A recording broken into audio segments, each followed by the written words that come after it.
In today's video, we'll continue in our everyday math problems.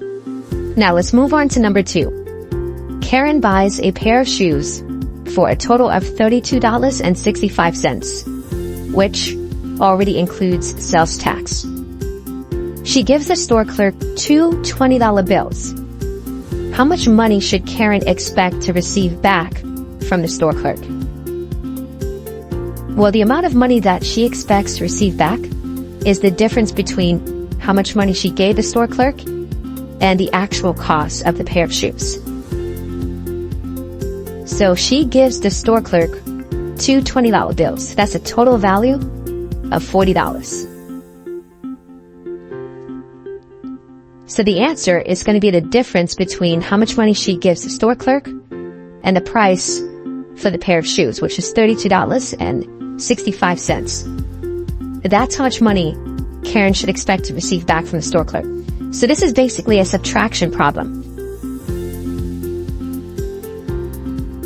So we're going to subtract $32.65 from $40. The first thing we need to do is subtract the top number by the bottom number. 0 minus 5 is a negative number, so we can't do that. So we need to borrow a 1 from the 0. And we're going to transfer it to this 0.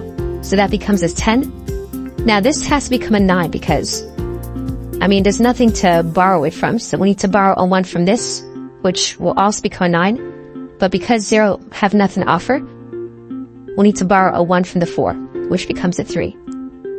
So now we can perform the subtraction. 10 minus 5 is 5. 9 minus 6 is 3. 9 minus 2 is 7. 3 minus 3 is 0.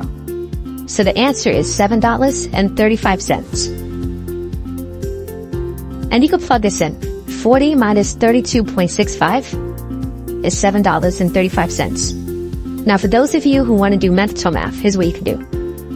So this is 40 minus 32 minus 65 cents. 40 minus 32 is 8.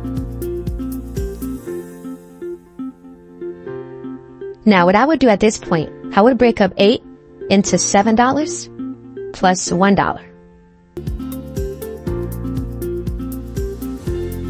Now $1 minus 65 cents. $1 is 100 cents. 100 cents minus 65 cents is 35 cents. So you get $7 plus 35 cents, which will give you the same final answer as $7.35. So you could use mental math to get the same answer. See you in the next lesson.